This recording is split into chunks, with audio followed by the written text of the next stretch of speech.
ഇത്തവണ ലോട്ടറിയും സർക്കാരിനെ സംബന്ധിച്ചിടത്തോളം ഒരു വരുമാന മാർഗം കൂടിയാണ്. അതിനപ്പുറത്ത് വലിയ സ്വീകാര്യത കേരള ലോട്ടറിക്ക് കഴിഞ്ഞ കുറേ നാളുകളായി ലഭിക്കുന്നുണ്ട് പല സർക്കാരുകളുടെ കാലഘട്ടത്തിൽ. ഇപ്പോഴിതാ ഈ നറുക്കെടുപ്പിലേക്ക് കടക്കുമ്പോൾ കണക്കുകളും മറ്റു കാര്യങ്ങളും ഒക്കെ എങ്ങനെയാണ്?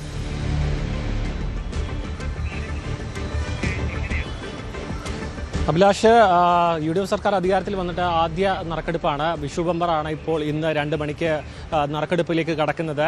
ഗോർഗി ഭവനിൽ വെച്ചാണ്, തിരുവനന്തപുരത്തെ ഗോർഗി ഭവനിൽ വെച്ച് തന്നെയാണ് ഇത്തവണയും ലോട്ടറി നറുക്കെടുപ്പ് നടക്കുന്നത്. എന്തായാലും 45 ലക്ഷത്തിലധികം ടിക്കറ്റുകൾ വിറ്റഴിഞ്ഞിട്ടുണ്ടെന്നാണ് ഇപ്പോൾ ഔദ്യോഗിക കണക്ക് വരുന്നത്. മാത്രമല്ല, കഴിഞ്ഞ തവണ ക്രിസ്മസ് ബമ്പറിന് 1ാം സമ്മാനവും 2ാം സമ്മാനവും ലഭിച്ചത് പാലക്കാട് ജില്ലയിലായിരുന്നു. ഇത്തവണയും പാലക്കാട് ജില്ലയിൽ തന്നെയാണ് ഏറ്റവും കൂടുതൽ ടിക്കറ്റുകൾ വിറ്റുപോയത് എന്നാണ് ലഭിക്കുന്ന വിവരം. ഇത്തവണയും ഭാഗ്യം പാലക്കാട് ജില്ലയിലേക്ക് തന്നെ എത്തുമോ എന്ന കാര്യത്തിൽ ഒരു വ്യക്തത വരേണ്ടതുണ്ട്. കാരണം നമുക്ക് മണിക്കൂറുകൾ മാത്രമേ ബാക്കിയുള്ളൂ. 12 കോടി രൂപയാണ് 1ാം സമ്മാനമായി ലഭിക്കുന്നത്.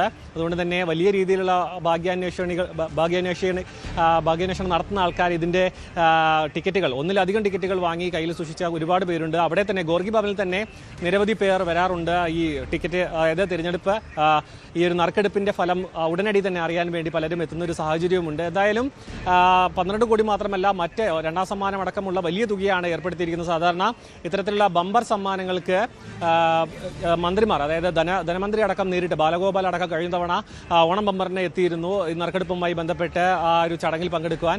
പക്ഷേ ഇത്തവണ അത്തരത്തിൽ മന്ത്രി എത്തുമോ എന്ന കാര്യത്തിൽ വ്യക്തതയില്ല. അങ്ങനെയാണെങ്കിൽ ധനകാര്യം കൈകാര്യം ചെയ്യുന്ന മുഖ്യമന്ത്രി തന്നെ എത്തുമോ എന്ന കാര്യത്തിൽ വ്യക്തതയില്ല. എന്തായാലും 2 മണിക്കാണ് ഈ ഒരു നറുക്കെടുപ്പ് നടക്കുക. അതിൻ്റെ ഭാഗമായി അവിടെ എല്ലാവിധ ഒരുക്കങ്ങളും അവസാനിച്ചു കഴിഞ്ഞു എന്നാണ് ലഭിക്കുന്ന വിവരം. അഭിലാഷ്.